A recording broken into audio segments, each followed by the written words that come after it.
Arm मध्ये त्याच्याकडे इलेक्ट्रॉनच नाहीये.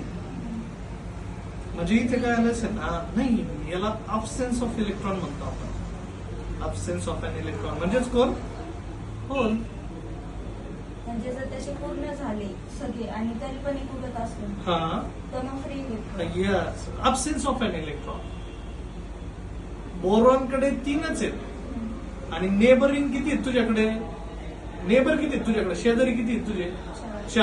4 शेजारी. प्रत्येक 4 शेजाऱ्यांकडे एक इलेक्ट्रॉन आहे.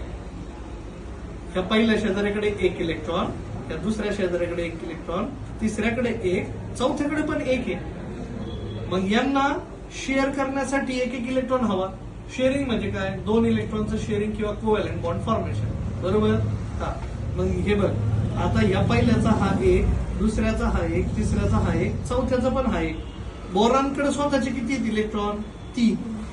मग पहिल्या शेजाऱ्याबरोबर 1 त्यांनी शेअर केला, दुसऱ्या शेजाऱ्याबरोबर दुसरा शेअर केला, तिसऱ्या शेजाऱ्याबरोबर तिसरा शेअर केला, चौथ्या शेजाऱ्याबरोबर शेअर करायला इलेक्ट्रॉनच नाही राहिला बोरॉनकडे. सिलिकॉनकडे आहे शेजारच्याकडे, पण त्याच्यासोबत शेअर करायला बोरॉनकडे इलेक्ट्रॉनच नाही.